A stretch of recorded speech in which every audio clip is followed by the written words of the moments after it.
Welcome to Live with the Author. I'm Amanda Goodwin, and I'm one of the co-editors of Reading Research Quarterly. And we have here with us one of our wonderful special issue authors. Welcome, Tanya. Hi, it's great to be here. So great to have you. So Tanya Kaefer is the author of one of our manuscripts in the special issue on the science of reading. And if you want to read her article, you can find it at that special issue. And its title is When Did You Learn It? How Background Knowledge Impacts Attention and Comprehension in Read Aloud Activities. So Tanya, I always start these interviews out with wondering, how did you come to this topic? That's a great question, and I wish I had a really interesting story to answer it, but I just thought it was neat. I thought it was interesting, so I pursued it in my PhD work, and I kept doing it. So just nobody stopped me yet is how that has ended up. So were you a teacher before? Were you, what's your background? No, so I did my undergrad degree in psychology, and then I was immediately like, okay, I'll do a PhD in psychology, which I did. And then I was like, okay, I'm enjoying psychology and I love developmental psychology, but I really want to move more into the applied realm. So I did my postdoc in education, and now I'm in a faculty of education. Very cool. So I'm sure you've been hearing a lot about this term, the science of reading, and people interpret it in lots of different ways. What is the science of reading to you? So for me, the science of reading is two things. First, it's the practice of using scientific principles and the scientific method to examine the processes of reading and reading development. And then also it's the collected knowledge and current understandings that we can derive from that methodology. Cool. All right. So the method and the knowledge. Exactly. Very cool. So what does your article add to the science of reading sort of knowledge base? Well, so one thing that we've known for a while in the science of reading is that background knowledge is really important for comprehension. And that is something that I hear echoed by teachers all the time. In my experience, at least, they seem to get the kids need background knowledge for comprehension. But what's less clear is how they should go about introducing that.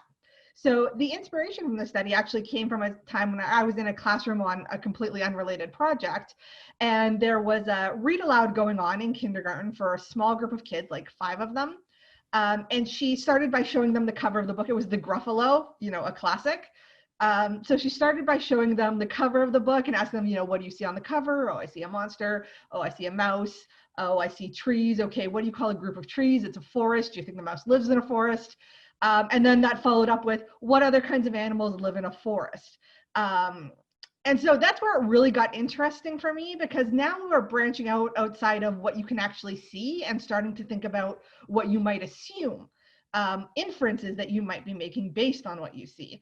And so I'm located in Thunder Bay, which is at the northern tip of Lake Superior. So this is a very much a rural, wild area with lots of forestry. Forestry is like one of our top industries. Hunting and fishing are big pastimes here. So what lives in the forest is, from a teacher perspective, a great question for Thunder Bay students. They should know a lot about what lives in the forest. And it seemed like it worked for at least 3 of those kids. They came up with all kinds of ideas: deer, bears, rabbits, beavers, everything. And when it came time to read the actual story, those 3 kids were really engaged and were really participating and were guessing what animal the mouse was going to come in contact with next. But there were 2 kids in that group who did not seem to be engaging in the same way. And when I talked to the teacher later, it turned out that they were new Canadians or recent immigrants to Canada. And so they knew English pretty well, but they didn't seem to know as much about like forestry. Thunder Bay kids. I'm from Miami. You wouldn't know a lot about forests in Miami. Exactly. So they don't spend their weekends hunting and camping the way the Thunder Bay kids do, at least not yet. So she was thinking that, she knew that she was going to lose some of those kids in the pre-reading activity because they wouldn't know that. But she was thinking that discussion would give everybody sort of a baseline. They'd hear that bears and rabbits and foxes all live in forests. And that might help the kids who didn't already know that build up that background knowledge for then reading the story in a minute. But it didn't really work. And there was just seemed to be a critical piece missing in their comprehension. And so that's what I set out to explore in the study. So what I did is I manipulated both the story and the pre-reading activity so that children were either having their pre-existing knowledge activated. They knew the information and they were just activating it. Bringing They it were to the just front bringing of it. the file cabinet, right? Exactly. They Bring it weren't to the thinking front of they, mind. it was at the back of their head, but now they brought it to the front. Exactly. And then I had another group where it was totally new information. So we made up a story about wugs, a classic choice of novel creature. And we taught them a bunch of information about wugs and in the pre-reading activity, and then read them a story about wugs. And then we had a control group where they learned about zarpies, another classic made-up category, but they read about wugs also. So they learned information, but it wasn't information that would help them with the story. And from that, we were able to determine that the pre-reading activities that activate knowledge, if you learned about birds and read about birds, then you actually did pretty well. It's a good activity for pre-reading as a pre-reading activity. But for kids who didn't already know, even if they learned a lot from the discussion, even if they remembered the things about wugs and zarpies that we taught them, they were missing something in their comprehension, in particular inferencing. They weren't able to do the kind of inferencing that we need for full comprehension. They could do some simple comprehension. They could remember like the basics of the story, especially if you had learned about wugs and read about wugs, you remember the story better than if you had learned about zarpies and read about wugs. But they weren't able to engage in that kind of inferencing that's required for deeper comprehension. So it seems like pre-reading activities are real helpful when it's something that you already know, but they're not going to be great at giving you new knowledge. Well, and it's interesting. You and I talked a little bit about this, like via the review process, and it makes me think about repeated readings, or it makes me think about sort of like tiered texts, where you said they remembered some of that knowledge and they had basic comprehension that day. I'm interested in your next study that would look at see what happens, after they've read that story a few times. Is it now knowledge that you can activate, or is it still new knowledge? That is exactly what we'd like to look at next. Yeah. Well, fantastic. Well, I can't wait to hear it. But I do think that you're finding that it matters whether your background knowledge is being activated or whether it's new or even whether it's relevant, is really important for teachers to keep in mind, and principals and policymakers, as we think about how do we build this background knowledge, and then how do we activate it, and what we can expect as teachers once we have activated it. Yeah, absolutely. I think especially, so two ways that I really think it's relevant in the classroom is that one, you're going to have to teach that knowledge outside of just the pre-reading activity. That can't be your only mechanism for delivering knowledge. And two, it means that in any classroom, no matter how good a job you do of building knowledge, there's going to be diversity in what kids know. Kids know different things. So it's going to be important as teachers to think, as you're choosing the stories you use for Read Aloud and the content you're using for Read Aloud, that different kids get a chance to be the ones who know about it. So we know that that's a frequent issue in kindergarten classrooms, in that teachers, especially when they're teaching lower income or marginalized students, they tend to still approach it from the sort of white middle class background that they had as they were kids, and they tend to choose the books that they liked when they were kids, which is wonderful, and that's a wonderful thing to share with kids. But you also have to be thinking about, what do these kids know and what will they really respond to? What background knowledge are they going to have that they can bring to this book? Well, and I go back to your story from the classroom, and I wonder, what story you pick out for those two kids who were recent immigrants. You get to know their families, you get to know where they're from, so you can then pick out the story where they're experts.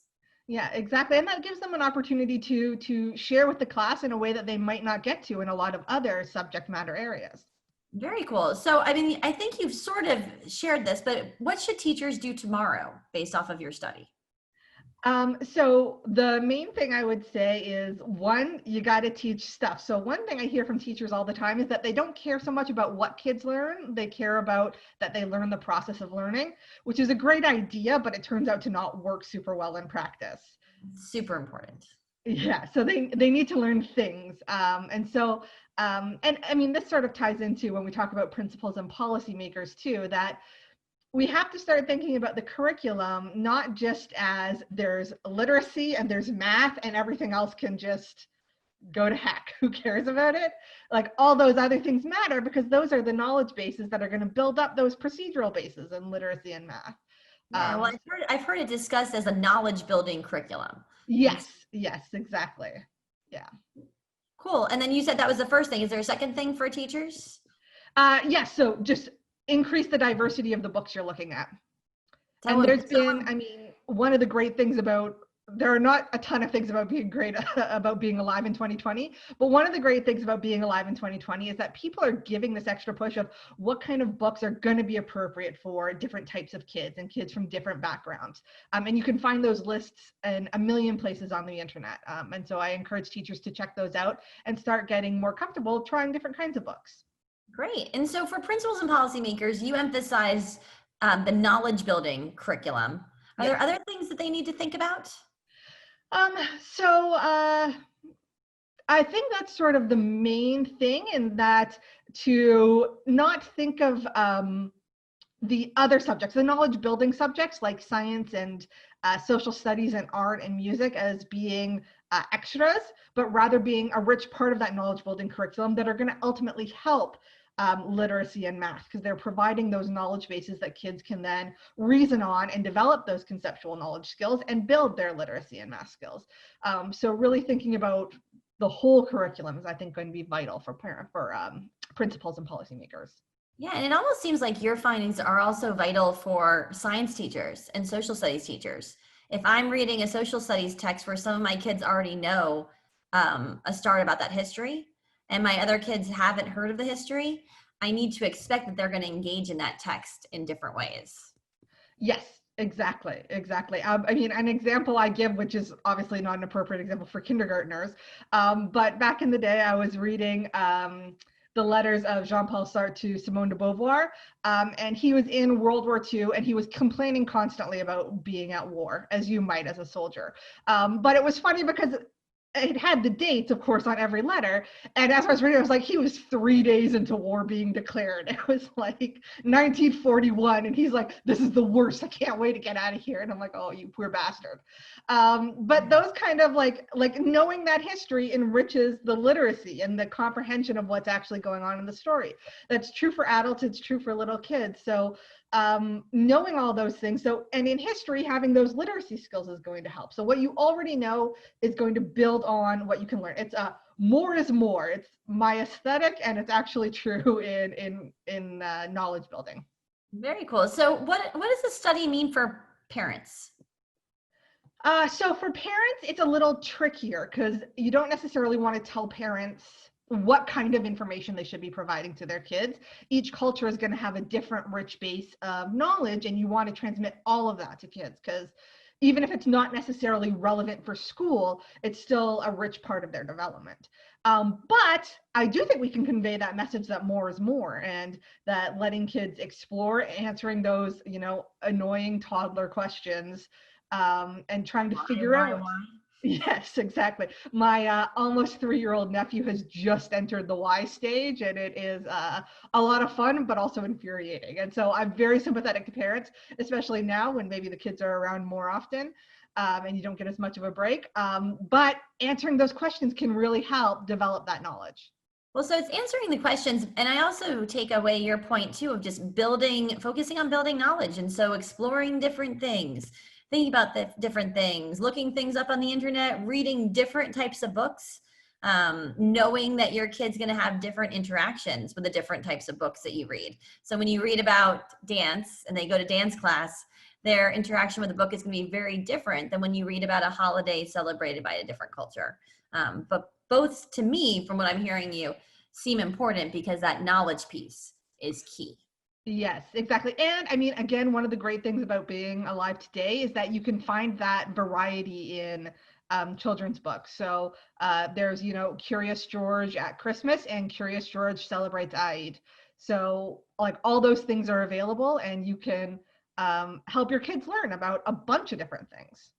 Well, cool. So one of the things that for the science of reading that it's often talked about as a divisive construct. What are some ways that we can move forward as a field, bridging and kind of bring this knowledge in?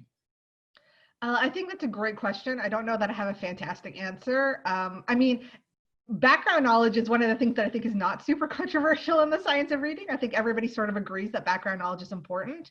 So I think we all sort of agree on that. And I also think, well, for this study in particular, it sort of suggests that we are going to need everything in literacy, that it leaves, I think, room for it to be true that we need like a rich phonemic instruction, phonemic-based literacy instruction.